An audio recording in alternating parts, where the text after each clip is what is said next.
प्रभु यीशु मसीह के नाम में आप सभी को जय मसीह की और बीबीसीएफ सोनिया विहार सत्संग की ऑनलाइन सभा में आप सभी का स्वागत है।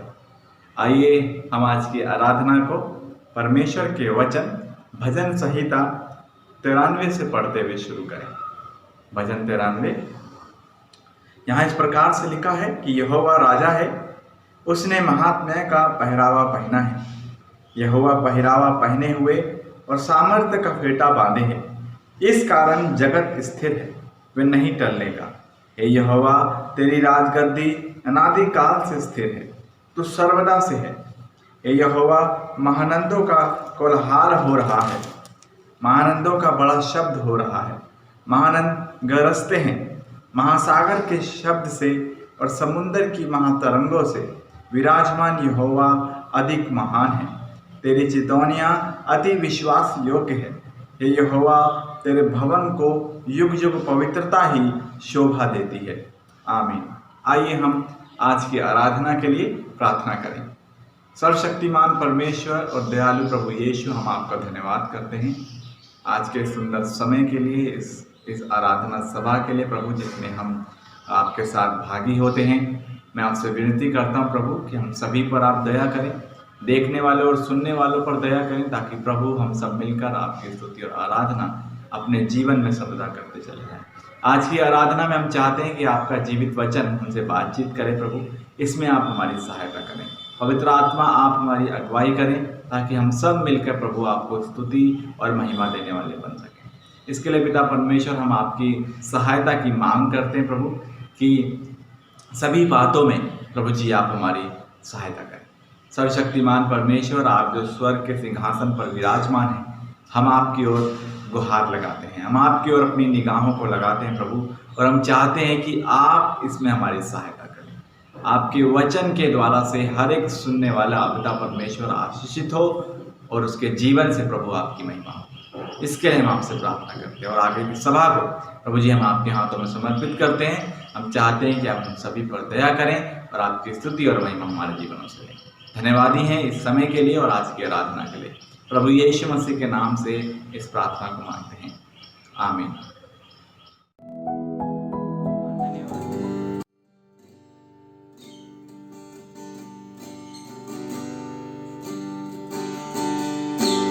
क्या दे सकता हूँ, क्या ला सकता हूँ, कहता तुझे बस शुक्रिया।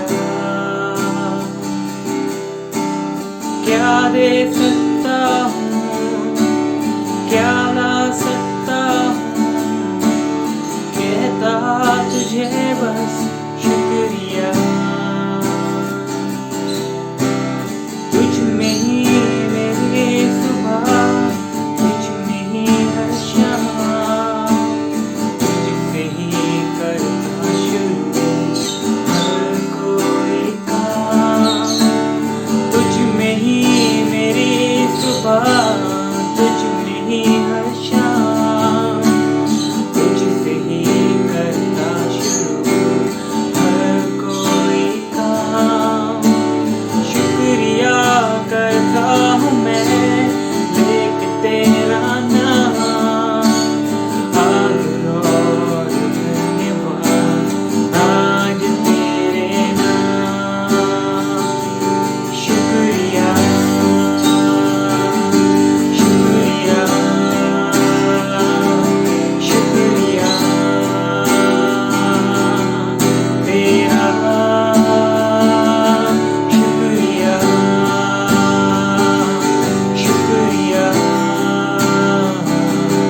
शुक्रिया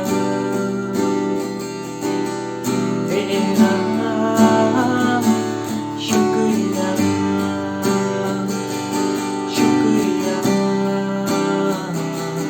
शुक्रिया यीशु तेरा।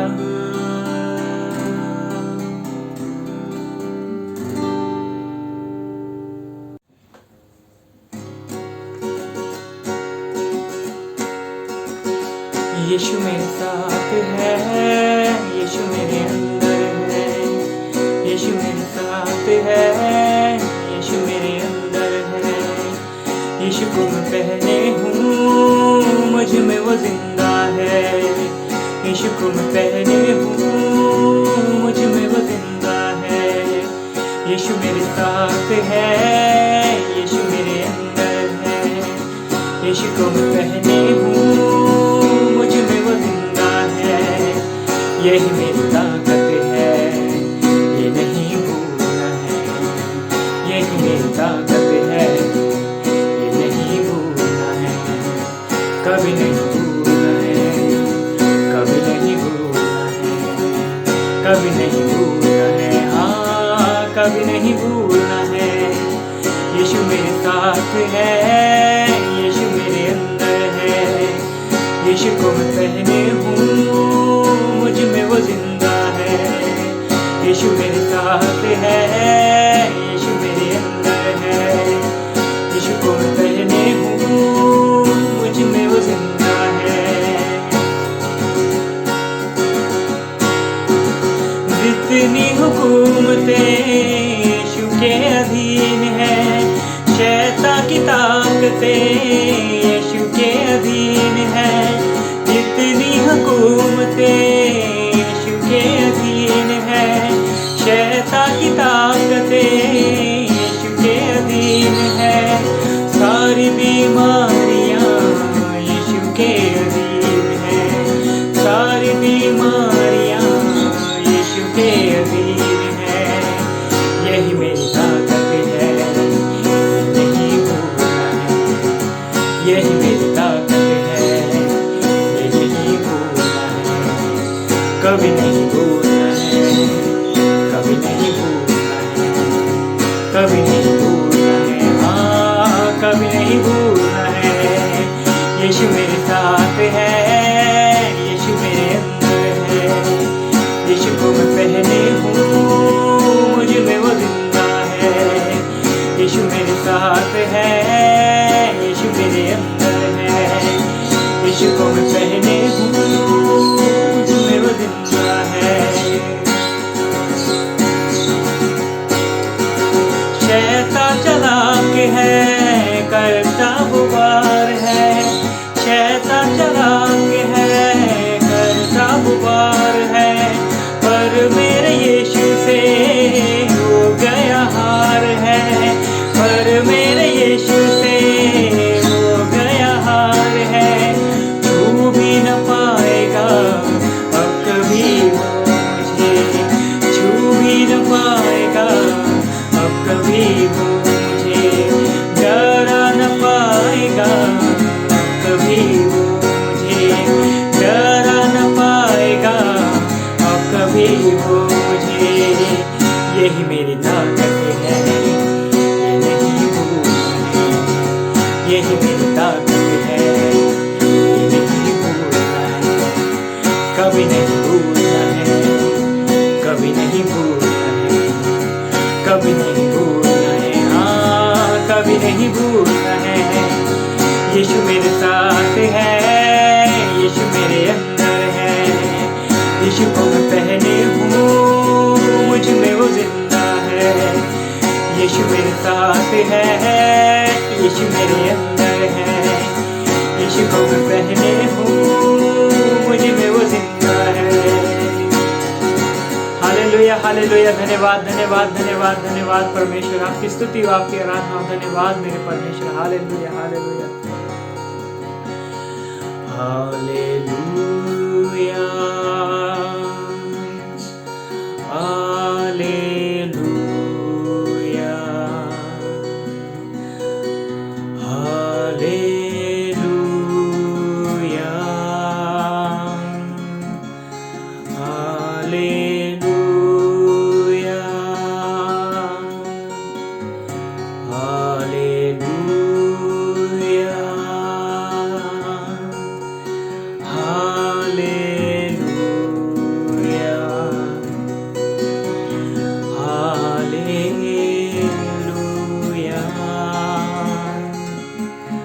हालेलुया।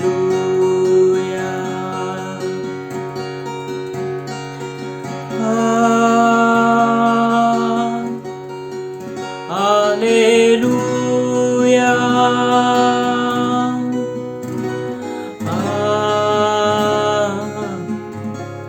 हालेलुया।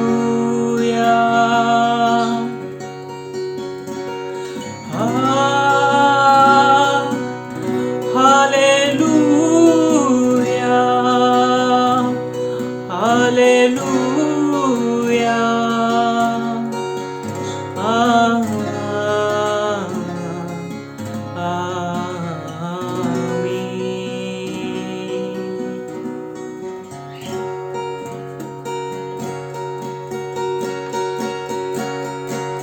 हम धन्यवाद देते हैं परमेश्वर को कि खुदा तू निगहबान है। आज परमेश्वर प्रभु यीशु मसीह हमें से हर एक जन खुदावन जो देख रहे हैं, जो सुन रहे हैं, खुदा हे मेरे परमेश्वर वो याद करें कि लिखा है कि इज़राइल का परमेश्वर न कभी सोता है न कभी ऊँघता है। हालेलुया। अपने बोझ को यहोवा पर डाल दे, वही तुझको संभालेगा। हालेलुया।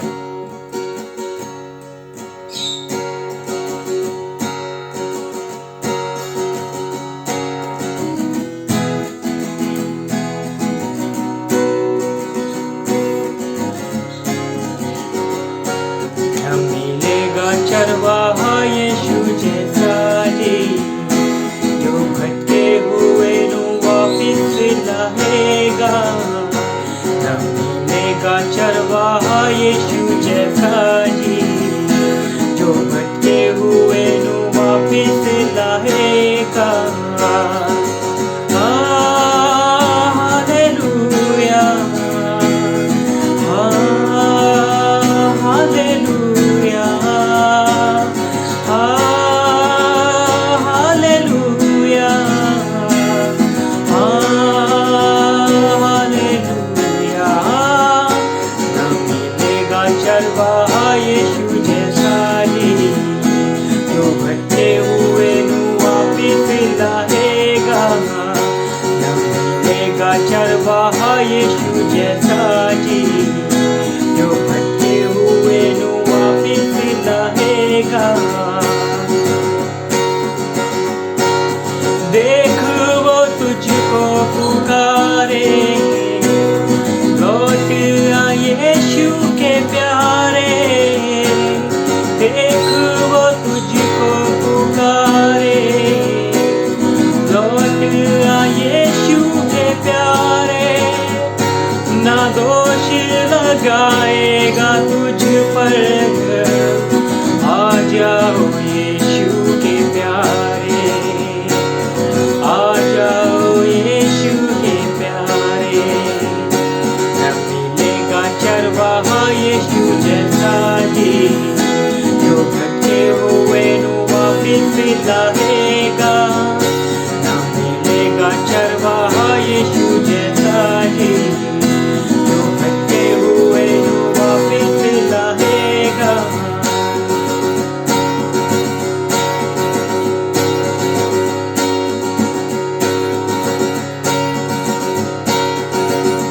उसके कामों को जो तू देखे, जो क्रूस पर उसने करा है। उसके कामों को जो तू देखे, जो क्रूस पर उसने करा है। उसके प्रेम को तूने देखा है, फिर भी तू क्यों दूर खड़ा है। उसके प्रेम को तूने देखा है,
क्यों तू शक करा,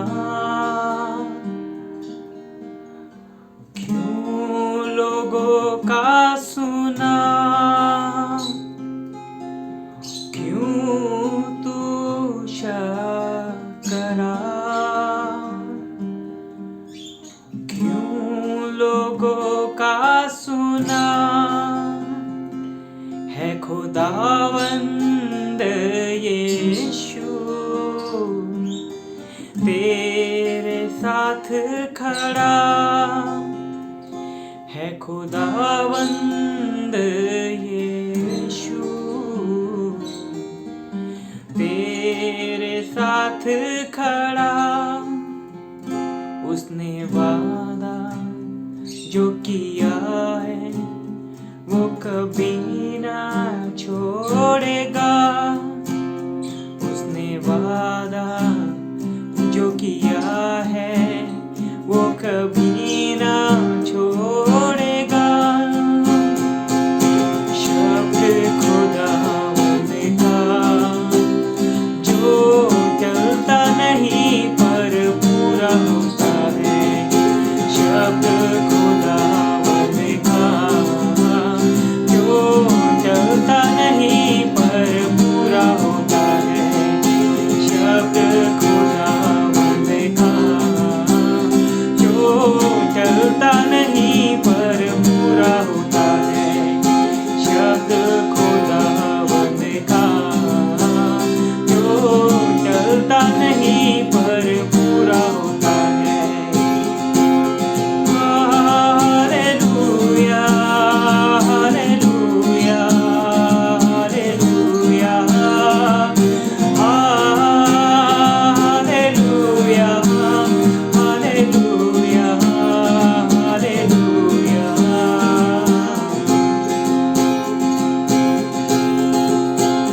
तूफान हो या आंधी हो वह हुक्म करता है, तूफान हो या आंधी हो वह हुक्म करता है, थम जाता है सारा मंजर तू क्यों डरता है, थम जाता है सारा मंजर तू क्यों डरता है, बल देता वह निर्बल को अनुग्रहकारी दाता है, बल देता वह निर्बल को अनुग्रहकारी दाता है,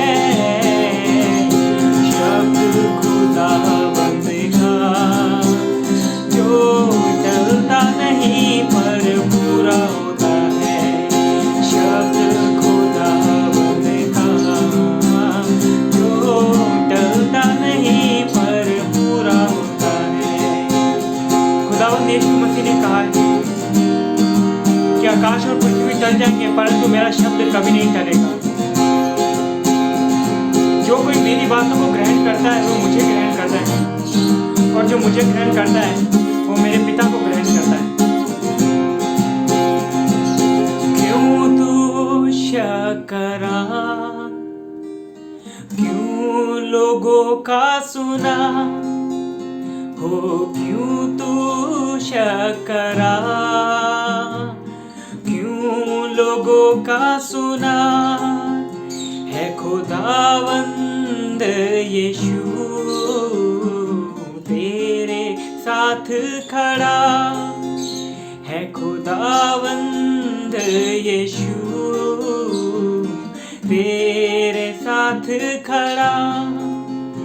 उसने वादा जो किया है वो कभी ना छोड़ेगा, उसने वादा जो किया है वो कभी ना छोड़ेगा। शब्द खुदावंद का जो टलता नहीं पर पूरा होता है, शब्द खुदावंद का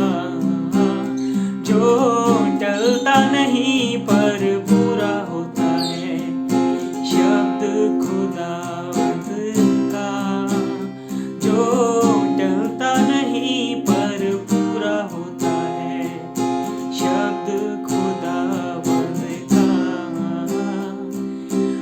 जो टलता नहीं पर पूरा होता है।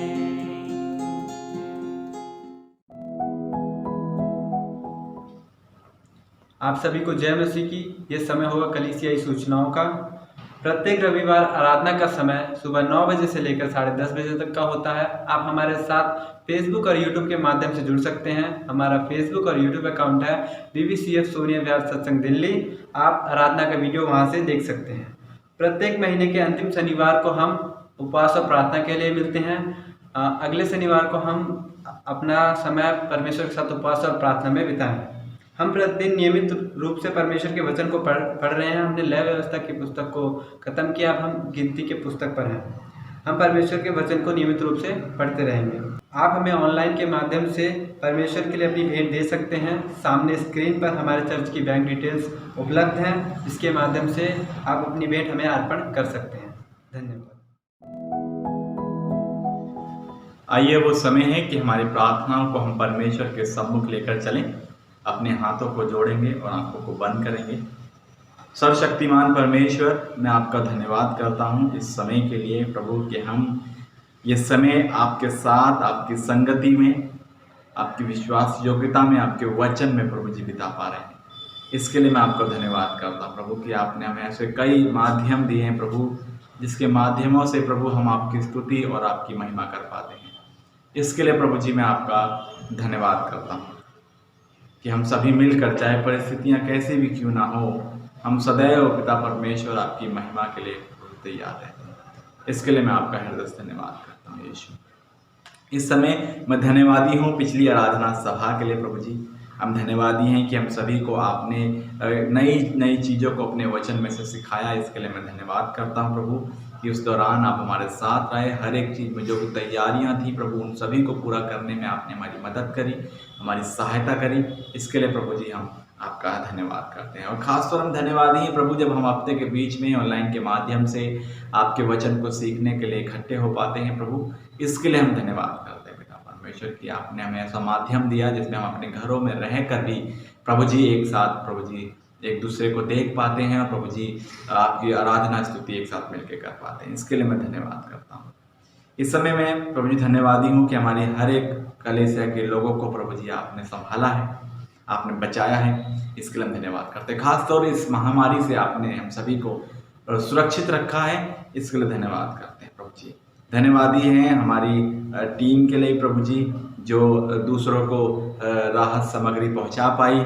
इसके लिए प्रभु जी हम धन्यवाद करते हैं, क्योंकि आपने हमें ऐसे लोगों से मिलाया जो सचमुच जरूरतमंद है प्रभु। इसके लिए हम धन्यवादी हैं पिता परमेश्वर। हम धन्यवाद करते हैं हमारे कलीसिया के लोगों के लिए कि वो प्रतिदिन आपके विश्वास में प्रभु जी बढ़ते हैं। इसके लिए हम धन्यवाद करते हैं, आपके वचन से सीखते हैं। इसके लिए हम आपका धन्यवाद करते हैं प्रभु। और इस समय हम धन्यवादी हैं बहन सरोज के लिए।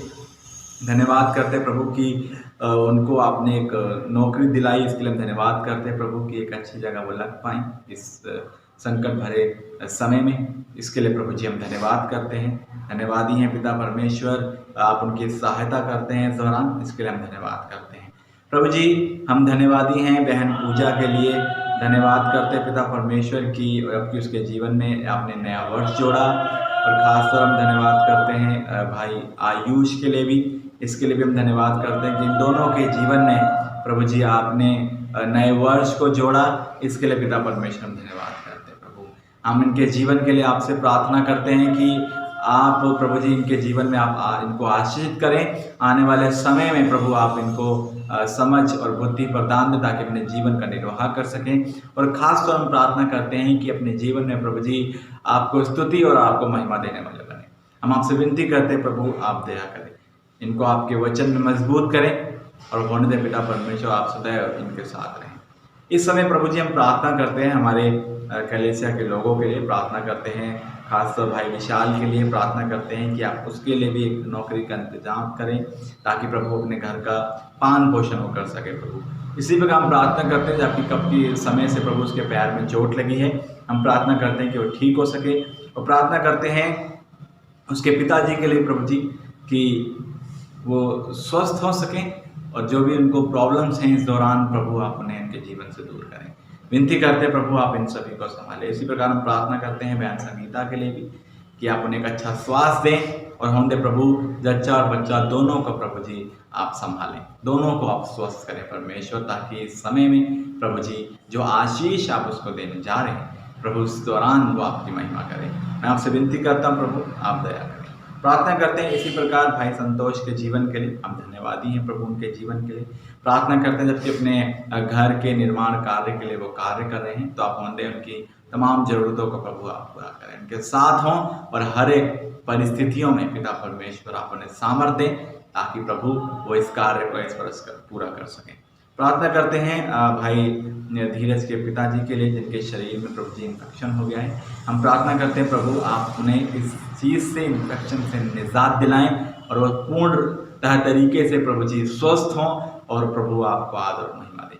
हम आपसे प्रार्थना करते हैं प्रभु आप अपने दास को संभालें, उन पर दया करें पिता परमेश्वर। इसी प्रकार हम प्रार्थना करते हैं उनकी मम्मी के स्वास्थ्य के लिए प्रभु, प्रार्थना करते हैं कि आप उन्हें भी पूर्ण रूप चंगा करें ताकि दोनों जने मिल के प्रभु आपको स्वस्थ हृदय से स्वस्थ आत्मा से प्रभु आपको स्तुति और महिमा दें। इसी प्रकार हम प्रार्थना करते हैं बहन लीलावती के लिए जिनके पैरों में समस्या है, प्रार्थना करते हैं आप उनको भी पूर्ण रूप चंगाई दें। प्रार्थना करते हैं शिवानी बहन की बेटी के लिए जिनके हाथों में दाने हो गए हैं पिता परमेश्वर, जो इस समय काफ़ी समस्या में प्रभु जी उसको लेकर हैं। प्रार्थना करते प्रभु आप उन्हें भी छुएं और चंगाई दें। प्रार्थना करते परमेश्वर आप सहायता करें और मदद करें प्रभु, सभी को आपके हाथों में समर्पित करते हैं और हम विश्वास करते हैं प्रभु कि आप हमारी प्रार्थना को सुनते हैं, हाँ और आमीन में उत्तर देते हैं। इसके लिए हम आपका धन्यवाद करते हैं प्रभु जी। हम प्रार्थना करते हैं हमारे जवानों के लिए, हमारे बच्चों के लिए प्रभु, जो इस समय ऑनलाइन के माध्यम से प्रभु पढ़ाइयाँ कर रहे हैं, अपने एग्ज़ामों को दे रहे हैं, उनके लिए प्रभु जी हम प्रार्थना करते हैं कि आप उन्हें समझ दें, बुद्धि दें ताकि इस माहौल में भी वो अपने इस पढ़ाइयों को जारी रख सकें और उसमें आनंद पूर्वक प्रभु जी इन कार्य को पूरा कर सकें। हम चाहते हैं प्रभु आप उन्हें समझ दें ताकि वो इसमें भी अव्वल हों, सफल हों और आपको प्रशंसा दें। हम विनती करते हैं परमेश्वर आप दया करें। हम धन्यवादी हैं हमारी प्रार्थनाओं को सुनने के लिए, सब कुछ आपके हाथों में समर्पित करते हैं और विनती प्रार्थना हमारे उद्धारकर्ता मुक्तिदाता प्रभु यीशु मसीह के नाम से मांगते हैं, आमीन। आइए हम प्रेरितों के विश्वास को दोहराएं।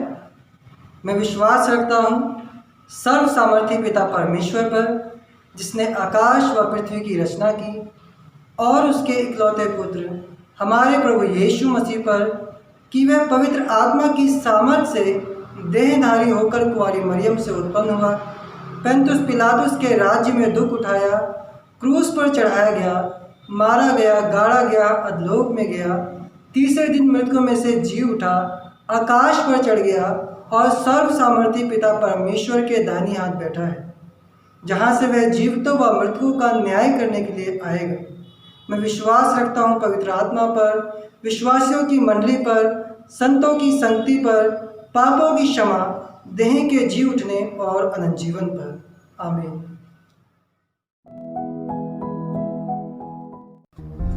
प्यारो बच्चों, आज हम देखेंगे उस घटना को जब यीशु मसीह ने अपने अधिकार को अपने शिष्यों के सामने दिखाया। ये घटना उसके बाद की है जब यीशु ने 5000 से ज्यादा लोगों को खाना खिलाया था। अब प्रभु यीशु मसीह कुछ अद्भुत करने वाले थे। ये कहानी मत्ती रचित सुसमाचार उसके 14 अध्याय 22 पद से लेकर 33 पद में है। यीशु का पानी पर चलना। 5000 लोगों को खाना खिलाने के बाद उसने तुरंत अपने चेलों को नाव पर चढ़ने के लिए विवश किया कि वे उससे पहले पार चले जाएं, जब तक वह लोगों को विदा करे। वह लोगों को विदा करके प्रार्थना करने को अलग पहाड़ पर चला गया और सांझ को वहां अकेला था। उस समय नाव झील के बीच लहरों से डगमगा रही थी जिस पर उसके चेले थे, क्योंकि हवा सामने की थी और यीशु रात के चौथे पहर झील पर चलते हुए उनके पास आया। चेले उसको झील पर चलते हुए देखकर घबरा गए और कहने लगे, यह भूत है, और डर के मारे चिल्लाने लगे, यह भूत है, यह भूत है। तब यीशु ने तुरंत उनसे बातें की और कहा, ढांढस बांधो, मैं हूं, डरो मत। पतरस ने उसको उत्तर दिया, हे प्रभु, यदि तू ही है तो मुझे अपने पास पानी पर चलकर आने की आज्ञा दे। उसने कहा, आ। तब पतरस नाव पर से उतरकर यीशु के पास जाने को पानी पर चलने लगा, पर हवा को देखकर डर गया और जब डूबने लगा तो चिल्लाकर कहा, हे प्रभु, मुझे बचा, मुझे बचा प्रभु, मुझे बचा, हे प्रभु, मैं डूबा जाता हूं, मुझे बचा। यीशु ने तुरंत हाथ बढ़ाकर उसे थाम लिया और उससे कहा, हे अल्पविश्वासी, तूने क्यों संदेह किया? जब वे नाव पर चढ़ गए तो हवा थम गई। इस पर उन्होंने जो नाव पर थे उसे दंडवत करते हुए कहा, सचमुच तू परमेश्वर का पुत्र है। तो बच्चों, हम इस कहानी से क्या सीखते हैं? हमें यह जानना है कि हमें हर समय अपनी हर एक परिस्थितियों में अपने विश्वास को प्रभु यीशु मसीह पर बनाए रखना है। जैसा हमने देखा कि जब पतरस ने यीशु की बात का विश्वास किया तो वह पानी पर चलने पाया, क्योंकि वो ऐसा चाहता था।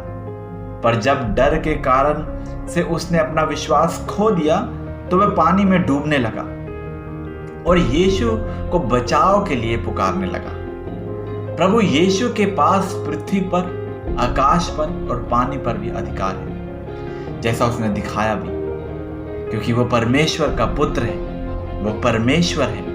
इसीलिए हम जब भी अपने जीवन के सुधार के लिए यीशु को विश्वास के साथ अपने जीवन में पुकारते हैं तो प्रभु यीशु हमारा हाथ थामते हैं और हमारे जीवन को नया कर देते हैं, हमें नया जीवन देते हैं। इसीलिए हमें अविश्वासी नहीं परंतु विश्वासी बनना है, ताकि प्रभु हमारे आने वाले कल को बेहतर बना सके। प्रभु आप सभी को आशीष दे। ये समय होगा परमेश्वर के वचन का। आइए हम सब अपनी बाइबल को खोलें और निकालें पहला पतरस उसका 3 अध्याय 13 से 17 तक। पहला पतरस उसका 3 अध्याय पद 13 से पद 17। ये परमेश्वर का वचन है और परमेश्वर के वचन में इस प्रकार से लिखा है, यदि तुम भलाई करने के लिए उत्तेजित रहो तो तुम्हारी बुराई करने वाला फिर कौन है? यदि तुम धर्म के कारण दुख भी उठाओ तो धन्य हो, पर लोगों के डराने से मत डरो और न घबराओ, पर मसीह को प्रभु जानकर अपने अपने मन में पवित्र समझो। जो कोई तुमसे तुम्हारी आशा के विषय में कुछ पूछे उसे उत्तर देने के लिए सर्वदा तैयार रहो, पर नम्रता और भय के साथ, और विवेक भी शुद्ध रखो, इसलिए कि जिन बातों के विषय में तुम्हारी बदनामी होती है उनके विषय में वे जो मसीह में तुम्हारे अच्छे चाल चलन का अपमान करते हैं लज्जित हो। क्योंकि यदि परमेश्वर की यही इच्छा हो कि तुम भलाई करने के कारण दुख उठाओ तो यह बुराई करने के कारण दुख उठाने से उत्तम है। परमेश्वर के वचन के पढ़े और सुने जाने पर हम सबको आशीष मिले। आइए हम अपने सिरों को झुकाएं और परमेश्वर से प्रार्थना करें। पिताजी, हम धन्यवाद देते हैं आपके जीवित, पवित्र और प्रबल वचन के लिए। परमेश्वर, हम आपसे प्रार्थना करते हैं प्रभु, इस कीमती समय में परमेश्वर आप हमारे साथ हों। प्रभु, जब हम अपने मन को, अपने ध्यान को प्रभु आपके वचन के सुनने की ओर लगाते हैं, परमेश्वर होंदे प्रभु आप हमारी सहायता करें, ताकि ध्यानपूर्वक प्रभु हम आपके वचन को सुन सकें। और प्रभु, जब हम सुनते हैं परमेश्वर, हम इसे अपने हृदय में बसाने वाले बन सके प्रभु। और होंदे प्रभु आपका वचन हमारे जीवनों में कार्य करे प्रभु, और हमें बदले परमेश्वर। हम आपसे विनती और प्रार्थना करते हैं प्रभु, आप हम पर दया करें, अपना अनुग्रह करें। विनती प्रार्थना अपने उद्धारकर्ता मुक्तिदाता प्रभु यीशु मसीह के नाम से मांगते हैं, आमीन। पिछले खंड में यानी पहला पत्रस 3:8 से 12 में हमने देखा था कि यीशु मसीह हमारी धार्मिकता है। इसलिए हमें एक ऐसे जीवन को जीना है जो मसीह यीशु के समान है और हमें बुराई से दूर रहना है, क्योंकि हम आशीष के वारिस होने के लिए बुलाए गए हैं। और यदि हम यीशु के समान जीवन को जिएंगे तो हम इस आशीष को पाएंगे, अर्थात वो जीवन जो परमेश्वर ने हमारे लिए स्वर्ग में पहले से ही रखा है, जहाँ कोई दुख और पीड़ा नहीं है और हम सदा काल तक वहाँ परमेश्वर के साथ निवास करेंगे। दूसरी बात, परमेश्वर धर्मियों की सुनता है जो उसकी इच्छा के अनुसार अपने जीवन को बिताते हैं, परंतु जो बुराई का जीवन जीते हैं वह उनके विमुख रहता है। जैसा कि पद 12 में लिखा है, क्योंकि प्रभु की आंखें धर्मियों पर लगी रहती हैं और उसके कान उनकी विनती की ओर लगे रहते हैं, परंतु प्रभु बुराई करने वालों के विमुख रहता है। परंतु आज के इस खंड में यानी पहला पत्रस उसका 3 अध्याय उसके 13 से 17 पद में पत्रस हमें मसीह के लिए दुख उठाने के लिए प्रोत्साहित करते हैं। जैसा कि पद 14 और 17 में लिखा है, यदि तुम धर्म के कारण दुख भी उठाओ तो धन्य हो। पद 17, क्योंकि यदि परमेश्वर की यही इच्छा हो कि तुम भलाई करने के कारण दुख उठाओ तो यह बुराई करने के कारण दुख उठाने से उत्तम है।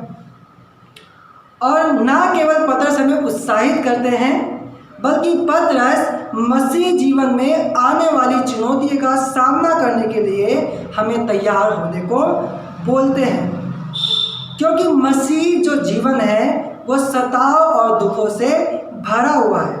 जैसा कि यीशु मसीह ने कहा, यदि कोई मेरे पीछे आना चाहे तो वह अपने आप का इनकार करे और प्रतिदिन अपना क्रूस उठावे मेरे पीछे हो ले। प्रियो, जैसा हम सोचते हैं मसीह जीवन उतना आसान नहीं है। इसमें हमें कई चुनौतियों का सामना करना पड़ता है, मसीह के लिए यातनाओं को सहना पड़ता है, दुखों को उठाना पड़ता है, जैसा कि हमारे साथ होता भी है, जिसके लिए मुझे और आपको तैयार होने की ज़रूरत है। तो आज के इस खंड का शीर्षक है मसीह के लिए दुख उठाना, मसीह के लिए दुख उठाना। और इसमें हम 3 बातों को देखेंगे। पहली बात, घबराए नहीं क्योंकि मसीह प्रभु है। घबराए नहीं क्योंकि मसीह प्रभु है, पद 13 से पद 15। दूसरी बात, सर्वदा तैयार रहे, सर्वदा तैयार रहे, 15 पद। तीसरी बात, अपने विवेक शुद्ध रखें, अपना विवेक शुद्ध रखें, पद 16 और 17। तो आइए हम एक एक करके इन बातों को देखें। तो सबसे पहले हम देखेंगे, घबराए नहीं क्योंकि मसीह प्रभु है, पद 13, यदि तुम भलाई करने के लिए उत्तेजित रहो तो तुम्हारी बुराई करने वाला फिर कौन है। प्रियो, हम मसीह में भले कामों के लिए सृजे गए हैं, ना कि पाप और बुराई के लिए। प्रियो, अक्सर हम देखते हैं लोग अच्छा काम इसलिए करते हैं क्योंकि वे सोचते हैं कि परमेश्वर उन्हें उनके कामों के कारण अपना लेगा, उन्हें स्वीकार कर लेगा।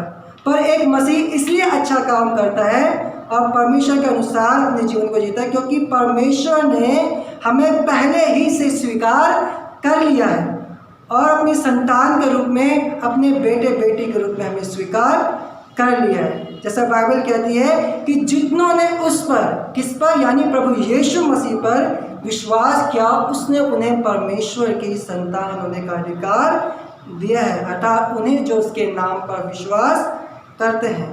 हम इसलिए भलाई करते हैं, ना कि इसलिए कि परमेश्वर हमें स्वीकार करे, बल्कि इसलिए कि हम परमेश्वर के द्वारा पहले से ही मसीह यीशु में स्वीकार कर लिए गए हैं। जैसा कि पतरस हमें बताता है कि यदि हम भलाई करने के लिए उत्सुक हैं तो कोई भी हमारे साथ बुरा करने वाला नहीं है, परंतु यदि फिर भी हम मसीह के कारण दुख उठाते हैं तो हम धन्य हैं। जैसा कि यहाँ पर लिखा है 14 पद में, यदि तुम धर्म के कारण दुख भी उठाओ तो धन्य हो, पर लोगों के डराने से मत डरो और ना घबराओ। तो धन्य होना क्या है? यानी मसीह की आशीष हम पर है और वह हमारे इस कार्य से खुश है जो हम उसके लिए करते हैं, यानी हम मसीह के लिए जो हम दुख उठाते हैं। फिर आगे बाइबल कहती है, पर लोगों के डराने से मत डरो और ना घबराओ, पर मसीह को प्रभु जानकर अपने अपने मन में पवित्र समझो। सो प्रियो, इस बात का क्या मतलब है? प्रियो, जब हम मसीह के लिए जीते हैं तो संसार हमें एक अलग नज़रिए से, एक अलग दृष्टिकोण से देखता है और वे हमें परेशान करने का प्रयास करते हैं, हमें सताते हैं, हमारा शोषण करते हैं। हो सकता है कि वह हमारे परिवार में हो, या हमारे मित्र हो, या हमारे अगल बगल रहने वाले हमारे पड़ोसी हो, या हो सकता है जहाँ हम काम करते हो वहाँ लोग हमें मसीह के कारण सताते हैं, हमें परेशान करते हैं। हम में से हर किसी को मसीह के लिए कुछ न कुछ सताव सहना पड़ता है, उसके लिए दुख उठाना पड़ता है। लेकिन प्रियो, हमें लोगों से डरने की ज़रूरत नहीं है, उनसे जो हमें मसीह के कारण सताते हैं, हमें मार डालने की धमकियाँ देते हैं, हमें गालियाँ देते हैं, हमारे साथ बुरा बर्ताव कहते हैं, हमें भला बुरा कहते हैं। क्योंकि बाइबल कहती है, जो शरीर को घात कर सकते हैं परंतु आत्मा को नहीं कर सकते, उनसे मत डरना, पर उसी से डरो जो आत्मा और शरीर दोनों को नरक में नष्ट कर सकता है, यानी परमेश्वर।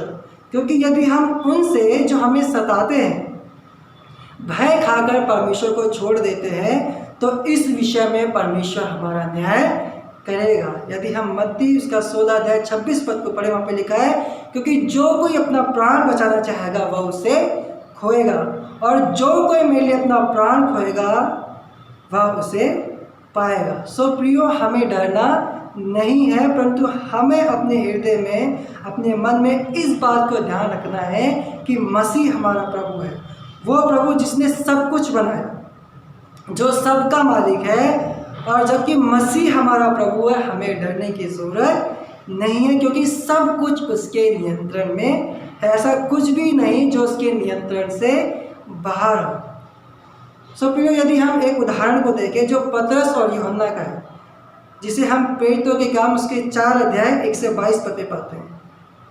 एक समय जब पतरस और यूहन्ना सुसमाचार सुना रहे थे तो कुछ धार्मिक अगुओं ने उन्हें पकड़कर हवालात में, कैद में बंद कर दिया, और अगले दिन जब उन्हें उनके सामने लाया गया तो वे वहाँ भी साहस के साथ मसीह का सुसमाचार सुनाने लगे। परंतु जो धार्मिक अगुवे थे वहाँ पर, उन्होंने क्या किया? उन्होंने पतरस और यूहन्ना को धमकाया और मसीह का प्रचार करने से उन्हें रोका। उन्होंने कहा कि तुम यीशु के नाम से अब प्रचार मत करना। उन्हें मना किया गया कि वे मसीह का प्रचार ना करें, परंतु वे उनसे ना डरे और मसीह का प्रचार निरंतर करते रहे। क्या होगा यदि हम भूल जाए कि मसीह हमारा प्रभु है? प्रिय, हम में एक अविश्वासी मन, एक अविश्वासी हृदय उत्पन्न होने लगेगा और हम प्रभु के प्रति कड़वाहट से भर जाएंगे, हम प्रभु से दूर हो जाएंगे, हम उस उद्धार को खो देंगे जो परमेश्वर ने हमारे लिए पहले से रखा हुआ है। इसलिए हमें इस बात को ध्यान रखना है कि मसीह हमारा प्रभु है और हमारा सब कुछ उसके नियंत्रण में है, और इसलिए हमें भय खाने की ज़रूरत नहीं है। हमें उनसे डरने की ज़रूरत नहीं है जो हमें मसीह के कारण हमें सताते हैं, हमें दुख देते हैं। आइए हम दूसरी बात को देखें। सर्वदा तैयार है। वचन 15, जो कोई तुमसे तुम्हारी आशा के विषय में कुछ पूछे उसे उत्तर देने के लिए सर्वदा तैयार रहो, पर नम्रता और भय के साथ। प्रियो, लोग हमारे विश्वास पर, हमारी आशा पर, जो मसीह यीशु पर है, सवाल उठाने आते हैं। हमारे आसपास टीवी पर, सोशल मीडिया पर और अन्य जगहों पर लोग मसीह को लेकर हमसे सवाल करते हैं और वे हमें सवालों से घेर लेते हैं और हमें मसीह से भटकाने का प्रयास करते हैं, पर हम उनका जवाब नहीं दे पाते। वे वचन को तोड़ मरोड़ कर हमारे पास आते हैं और वचन का गलत तरीके से प्रयोग करके हमसे सवाल करते हैं, पर हम उन्हें उत्तर नहीं दे पाते। क्यों हम उन्हें उत्तर नहीं दे पाते? क्योंकि हमने स्वयं को तैयार नहीं किया। जबकि बाइबल हमसे क्या कहती है? बाइबल हमसे कहती है कि हमें तैयार रहना है।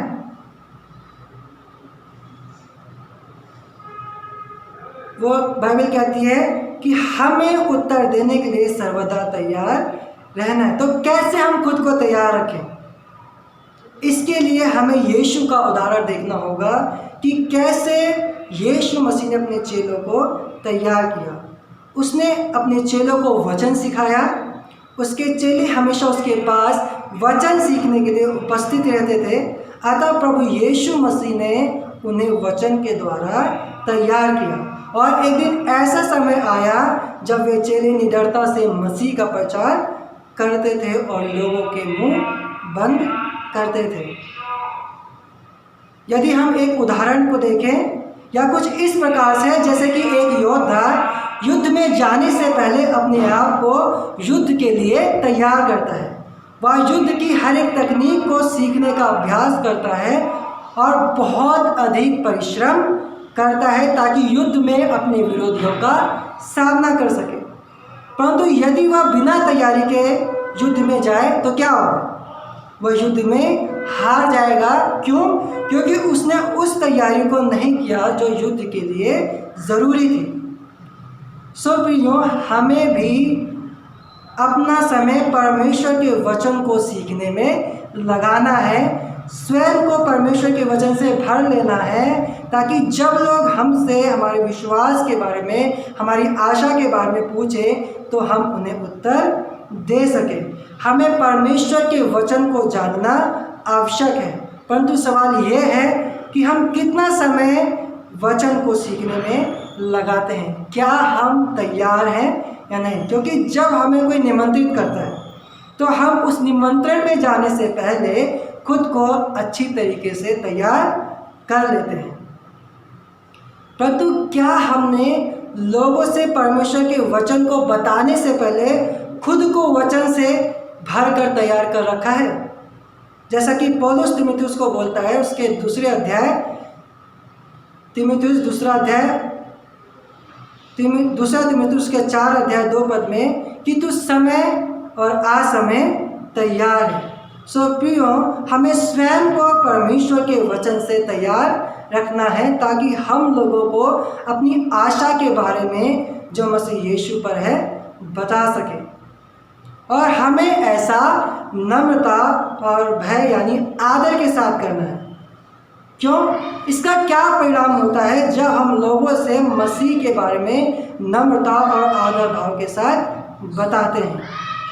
यदि हम दूसरा तीमुथियुस उसका दूसरा अध्याय 24 से 26 पद को देखें, वहाँ पर लिखा है, प्रभु के दास को झगड़ालू नहीं होना चाहिए, पर वह सबके साथ कोमल और शिक्षा में निपुण और सहनशील हो। वह विरोधियों को नम्रता से समझाए।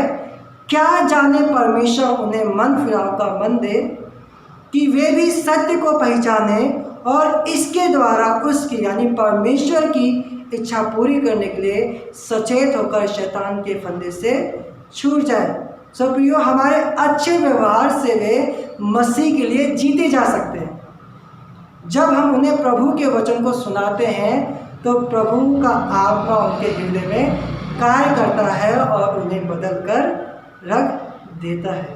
प्रिय, हमें परमेश्वर के वचन के द्वारा से खुद को तैयार करना है और उन लोगों को जो हमसे हमारे विश्वास के बारे में पूछते हैं उन्हें नम्रता के साथ प्रभु के वचन को सुनाना है।